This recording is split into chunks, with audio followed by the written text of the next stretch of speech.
So the following year, the renewal increase was only about 5%, and they were able to keep benefits stable and even use some of the predictability to offer a small wellness incentive. And the next renewal increased only 6%, allowing them to focus on supporting their team instead of having to cut costs elsewhere. And the CFO said it was the first time they felt they could plan the next year without panic. The renewal is based on actuarial smoothing, not panic repricing. What matters most is not the size of the claims, it's the quality of the structure you built before the claims arrived. Let's talk about the moment that keeps many CFOs and CEOs up at night. You've just had a tough year, a premature baby in the NICU, a specialty oncology drug, or maybe a serious injury on a remote open pit mining site. The claims were large, the stress was real. Now renewal is coming, and the question everyone asks is the same. How bad is this going to hit us next year? You see, in a fully insured plan, a bad year often leads to a sharp spike, sometimes 20% or more. Many leaders fear the same will happen in their self funded plans. So today, we're going to show you in plain language what the renewals really look like after a storm year. You'll see the clear difference between fully insured plans, those sharp spikes, and properly structured self funded plans with aggregate caps and those captive layers that result in modest, smooth increases. We'll also give you practical tips so you can walk into your next renewal conversation with complete confidence. Welcome back to the Blueprints for Better Benefits. I'm your host, Rodney Mattos Jr. And as always, I'm joined by my dad, Rodney Sr. And in this episode, we break down the complexities of employee benefits into practical, real-world strategies that help business leaders make smarter decisions. And our goal today is rather simple. The goal is to help employers move beyond confusion, gain clarity, take control of their healthcare strategy, and build a stronger future for their business and their people. Yeah, I remember last episode we talked about GLP-1s, specialty drugs, and how to manage the cost explosion without cutting benefits. But today's going to be a little bit different. Today we build on that foundation by looking at what happens after a big claims year. See, many leaders survive the large claims, but then dread the renewal that follows them. They worry one bad year will destroy their budget or force them back into a fully insured plan, even worse. So, Triforta, we serve as your Sherpa guide, helping you see the renewal after a volatile year doesn't have to be devastating when your plan is built with all the right layers. We'll use modeled examples to show the difference between fully insured plans and self-funded plans with aggregate caps and captive layers to create that modest, smooth increases. So if you're a CFO or a CEO who just gone through a tough claims year and you're bracing for renewal, this episode is for you. And I think that's where a lot of employers feel trapped. They've just spent months dealing with a difficult situation, supporting an employee or their family through something incredibly serious. And almost immediately, the focus shifts to renewal. Conversations become, how bad is this going to be? And should we expect double-digit increases? Did one claim just blow up our entire healthcare budget? And for many business owners, it almost feels inevitable that one bad year means they're going to pay for it for years to come. So let's start there. What's the biggest misconception employers have about renewal after a difficult claims year? Yeah, well, the myth is that one large claim year will automatically cause a huge renewal increase no matter what kind of plan you have. And that's simply not true. Many leaders assume the insurance company will punish them the next year and there's nothing they can do about it. But in simple terms, they think a bad claims year means a big bill the following year. And that fear is very common. Yeah, it certainly is. But here's what's broken in that thinking.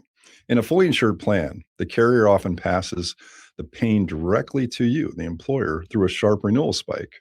But in a properly structured self-funded plan that includes an aggregate cap and captive layers, the protection you built in advance, it does its job. The increase the next year is usually modest and based on actuarial smoothing, not panic repricing. Yeah, so the goal isn't to pretend bad claims don't matter. The goal is to make sure one difficult year doesn't completely derail your long-term healthcare strategy. And that's the real difference between simply buying insurance and intentionally designing a health plan. A bad claims year doesn't have to become a bad renewal year. When your plan is built with the right financial protections, volatility can be managed instead of simply passed on to your business. So, where do most companies go wrong after a volatile claims year? Because I imagine the reaction is pretty understandable. Leadership has gone through months of uncertainty. They've seen unusual high claims, and they're preparing budgets for the following year. And when that renewal notice arrives, the assumption is almost automatic. Here it comes. This is going to be painful, and there's nothing we could do about it, is what they typically say. So, do employers sometimes put themselves in a weaker negotiating position simply because they've already convinced themselves the outcome is inevitable? Yeah, that's absolutely correct. The biggest mistake is assuming the renewal will be painful no matter what, and just accepting whatever number comes in. See, they treat the bad year as a permanent mark against them instead of looking at how their plan structure actually handled the claims. So let me give you a simple analogy most business owners can understand. Imagine you own a small fleet of delivery vans. And one year you have several expensive repairs because of bad roads, just maybe rough driving and a lot of heavy loads in those vehicles. And if you have a basic insurance policy with no clear limits, the insurance company may raise your premiums sharply the very next year. But if you have a policy with clear deductibles and caps, the insurance company pays most of the big repairs, and your renewal increase is much smaller because the risk was already managed. The same thing happens with health plans. In a fully insured plan, a bad year often leads to a sharp spike because the carrier has to recover the loss. In a properly structured self-funded plan, the aggregate cap and the captive layers absorb much of the volatility. So the renewal the next year is far more moderate. And that's such an important distinction because it's really about preparation, not just luck. The companies that come through a difficult claims year with confidence aren't necessarily the ones that had fewer claims. They're often the ones that built a smarter financial strategy before those claims ever occurred. Instead of asking, how do we avoid bad years? They're asking, how do we make sure one bad year doesn't define the next five? It sounds like that's the real lesson here, because the biggest mistake isn't experiencing a volatile claims year. It's waiting until after the storm to discover your health plan wasn't designed to even weather it. Exactly. The companies that walk into renewal with confidence are the ones who built the protection layers before the storm ever arrived. Let's talk about what's happening right now. What we've seen through 2025 and now heading into the first half of 2026 is that many mid-market employers are experiencing volatile claims years driven by high-cost events. Things like NICU stays, specialty oncology drugs, and serious workplace injuries. For a company with 200 employees, one or two large claims can push total medical bills well above the expected $2.8 million. In a fully insured plan, this often results in a renewal increase of 20% or more the following year, sometimes higher when pharmacy costs, especially GLP-1s and specialty drugs, are also rising. The good news is that employers with properly structured self-funded plans, especially including a specific deductible, an aggregate cap at 125%, and a captive layer, are seeing much more moderate renewal increases. Often, even in a high claims year, the renewal increases are in the single digits. The protection layers, they do their job, and the renewal is based on actuarial smoothing rather than immediate loss recovery. So what this means for your 2026 through 2027 planning and your board conversations looking ahead, there's three things that are becoming really clear. First, more mid-market boards will expect a renewal stress test, fully insured path versus layered self-funded path. Before approving the next renewal, you'll need to look at these. Second, companies that wait until after the next volatile year to model their structure will negotiate from a much weaker position. And third, the gap between fear-based renewal conversations and structure-based renewal conversations will become a competitive advantage in cash flow planning and talent retention. So, for a CFO or a CEO who just lived through a storm year, the urgency is clear. If you don't yet know what your year two renewal would look like under a properly layered structure, you are still flying blind. The companies that sleep better at night are the ones who already ran the stress test and know the difference between a 20% spike and a 4 to 7% smooth increase. And I think that's an important point because we're not saying employers are suddenly going to stop having large claims. Healthcare is unpredictable. Life is unpredictable, and employees are still going to have babies. Some will face cancer diagnoses. Accidents will still happen. And what can change is how financially disruptive those events become for the business. It sounds like the companies making this transition aren't chasing the lowest premium this year. They're building a strategy that gives leadership more confidence year after year. And that's a completely different way to think about employee benefits. So, correct me if I'm wrong here. The real takeaway is this: a difficult claims year doesn't automatically have to become a difficult renewal year. When your health plan is designed with the right financial protections in place, the goal isn't to eliminate risk, it's to manage it intelligently. Yeah, no, you're absolutely 100% correct. And that is the right takeaway. The difference is in the structure you have in place before the storm hits, before all those big claim spikes. And that's really what proper planning is all about. So, how does renewal volatility affect hiring and keeping good people? It creates unnecessary stress for one. When a bad claims year leads to a big renewal increase, you have less money available for wages and other benefits. And so, in tight labor markets like Nevada, heavy civil construction, open pit mining, and metal fabrication, those companies are already competing hard for skilled workers. See a sudden jump in healthcare costs, they can force you to cut elsewhere or pass more costs to employees, and that hurts retention.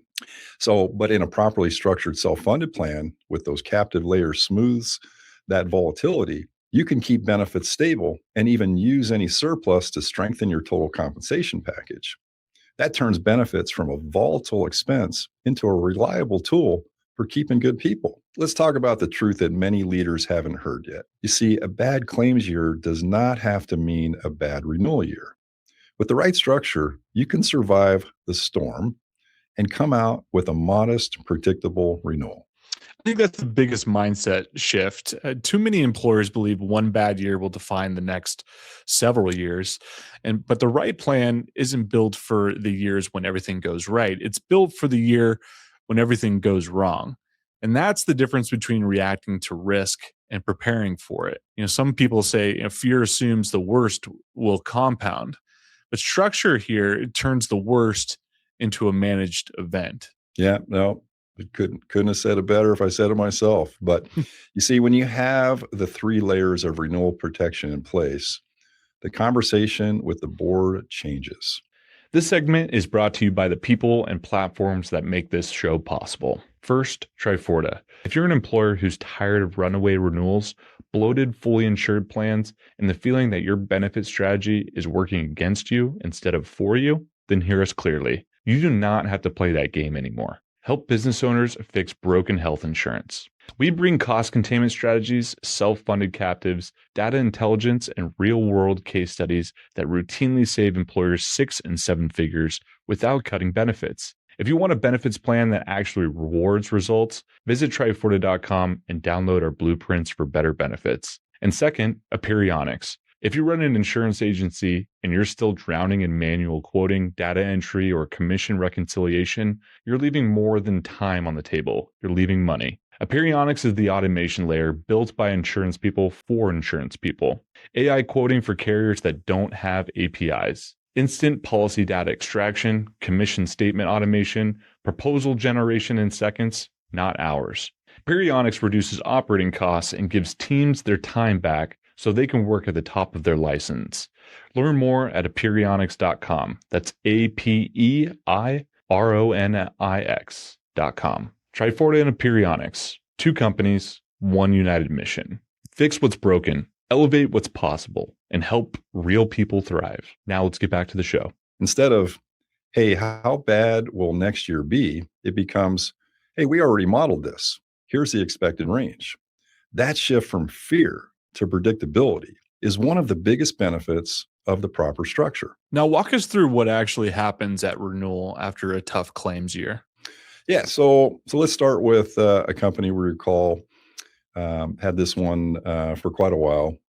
200 life metal fabrication company that had a premature birth, leading to, I think it was about an $850,000 allowed NICU claim. So leadership team was worried about the renewal. You see, in a fully insured plan, they would have expected a 20+% spike. And the CFO said to us, hey, we can't afford another hit like that. And the room got a little tense when that conversation and those questions were asked. And they didn't want to cut benefits, but they also couldn't keep absorbing big increases like they had always been. But because we had properly structured the plan with a $75,000 spec deductible and an aggregate cap of 125% max of expected claims and a captive layer, their net exposure was limited to between $75,000 and $150,000. So the following year, the renewal increase was only about 5%. Wow. And they were able to keep benefits stable and even use some of the predictability to offer a small wellness incentive. And the CFO said it was the first time they felt they could plan the next year without panic. Then there's another case. This was, I think, about 160 life, heavy civil construction firm that had 3 large unrelated claims totaling somewhere north of $4.4 million in 1 year. And under a fully insured plan, that renewal would have been, wow, super painful, probably 30+%. The owner and the HR team, they felt powerless. But with their self-funded structure and aggregate cap, that capped it at the 125%, which was $3.5 million. The company's exposure was completely contained, and the next renewal increased only 6%, allowing them to focus on supporting their team instead of having to cut costs elsewhere. And the HR team said the modest increase meant they could maintain competitive benefits in the tight labor market, so they didn't have any challenges with retention or recruiting. We also saw one other group. It was about 180 employees. This was an open pit mining operation, and they were dealing with some serious remote injury reporting. There was an airlift incident and extended rehab, and the total allowed amount was about almost $700,000. The leadership team, they were concerned about cash flow, of course, rightfully so, and obviously the next renewal. But thanks to the structure, they as well, their exposure stayed capped at $150,000. And the renewal the following year, also another result was a modest increase. And they were able to maintain competitive benefits as well in a tough labor market. The owner even told us it gave them the confidence to keep investing in safety equipment instead of worrying about having large spikes in the next renewal. But in each of these cases, I give these examples because the bad year was stressful, but the renewal was manageable. And that's all because the structure did its job from the very beginning. And for a CFO listening, walk us through what renewals after a bad year actually look like in terms of numbers. Yeah. Okay. So, let's use plain numbers. Say, for example, a 200 employee company. Let's say they have an expected medical bills of about 2.8 million for the coming year. And then we call this the 3 layers of renewal protection. So this is really kind of the formula for that. So layer 1 is the specific deductible, also known as a spec deductible. And the company agrees to pay the first amount of any one person's medical bill. A lot of times when we move employers from fully insured to self-funded, the first year is setting that spec deductible very conservatively, usually around $75,000, maybe in some cases $100,000. After several years, you might, bump that up a little bit because you got some surplus, but we always start conservatively. So that's layer 1, setting the spec deductible. Then layer 2 is your aggregate cap. And this is the protection in place so the company's total medical bills for the entire year never exceed a maximum amount. Usually it's set up you take the expected times 1.25. So it's usually 25% more than the max expected. And in this case, it would be $3.5 million. And then you have the captive layer. So as part of a co-op in a captive, this is a shared layer, often through various captives that we utilize, and that has the benefits of helping with costs above the specific spec deductible, and it smooths out volatility across the years. So if you have bad years with, say 4.4 million in claims, and the aggregate cat limits your exposure to 3.3 million, and the stop loss covers the rest, the following year, the renewal is based on actuarial smoothing, not panic repricing. So the increase that you might deserve is even lower because of that captive protection. And it's usually modest. Often we see the majority of them being between 3 to maybe max of 8%, instead of, if you were comparatively on a fully insured plan, would have easily be 20% or more. Here's a high stakes example many CFOs face. Imagine you walk into the board meeting 3 months after a $4 million claims year, and the board asks, hey, how do we know next year's renewal won't destroy our cash flow? The companies that struggle in that moment are the ones who never modeled the difference between a fully insured spike and a layered self-funded result. The companies that handle it cleanly are the ones who can open a one-page stress test built on the 3 layers of renewal protection and say, well, here's the expected range under our current structure, which is easy to demonstrate once it's layered properly. So before a structured plan, many companies simply hoped nothing bad would happen. But after putting the 3 layers in place, they know their maximum exposure ahead of time, and they can plan renewals with complete confidence. So a bad claims year does not have to mean a bad renewal year. No, absolutely. So you see, the structure turns volatility into predictability. What concerns do CFOs raise about renewal after a bad year? Well, I mean, I think the most common is cash flow. So, they ask, what if we have to pay a large amount up front before reimbursement comes in? And we simply address this with monthly funding that smooths cash flow and clear timelines for reimbursement. Another frequent worry is, will the captive kick us out after a bad year? What's qualification, for being expelled from the captive? You see, captives are built for volatility. They pool risks across members, and they smooth experience over time. So one tough year rarely leads to expulsion. And then CFOs also ask about fiduciary liability. The question often comes up, am I personally at risk if something goes wrong? You see, when the plan documents are aligned and stop loss is properly matched and decisions are well documented, fiduciary responsibility is actually strengthened because you're acting with data and structure instead of guesswork. Those are exactly the questions I'd expect a CFO to ask. They're not looking for more risk. They're looking for fewer surprises. And they want to know their cash flow is protected, that one difficult year won't jeopardize their long-term strategy, and that they're making sound financial decisions for the company. And ultimately, I think every one of those questions leads back to the same concern. And that is what happens when renewal comes, because that's the moment every leadership team is simply preparing for. Yeah, no, you're absolutely right. That's a big one, especially in a fully insured plan. A bad year often leads to a 20 to 30% increase. We've even seen increases 50+%. I think there was one increase that one broker had shared with us. It was over 100% increase.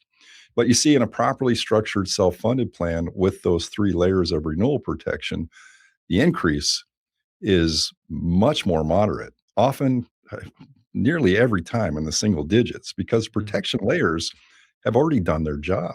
So next, I want to talk real quickly about the biggest pitfalls and the misalignment between the plan document and stop loss contract, and not modeling the aggregate cap before a volatile year. So there's some practical next steps that we recommend that every employer do. And we do this with all of our clients. So the key is to review your current spec deductible and aggregate caps against the 3 layers of renewal protection. Really, you should be asking for a stress test model showing what your renewal would look like after a bad claims year, both on a fully insured path and a properly layered self-funded path. So ideally, if you'd like to schedule a discovery call to compare your current structure against a properly layered model, visit triforta.com and mention after the storm. We'll run that renewal stress for you and walk you through the 3 layers of renewal protection. When that storm hits, what matters most is not the size of the claims. It's the quality of the structure you built before the claims arrived. Yeah, most definitely. A properly structured self-funded plan with those 3 layers of renewal protection turns fear into predictability. You know your maximum exposure, you know how cash flow will be handled, and you know the renewal the following year will be based on structure, not panic. And that's essentially what Blueprints for Better Benefits is all about, helping business leaders replace assumptions with understanding, uncertainty with confidence, and reactive decisions with intentional strategy. Because self-funding, like we say always on this podcast, isn't the finish line. It's the foundation for building a smarter, more resilient health benefits program. And if today's conversation gave you a new perspective, go ahead and share it with your CFO, CEO, HR, or general counsel, or anyone responsible for protecting your organization's financial future. And visit us at triforta.com to stress test your current health plan and discover how it would perform through a challenging claims year. Until next time, keep building with purpose, keep leading with confidence. I'm your host, Rodney Mattos Jr., and thanks for climbing with us. We'll see you on the next episode of Blueprints for Better Benefits. Excellent. Thanks, everyone.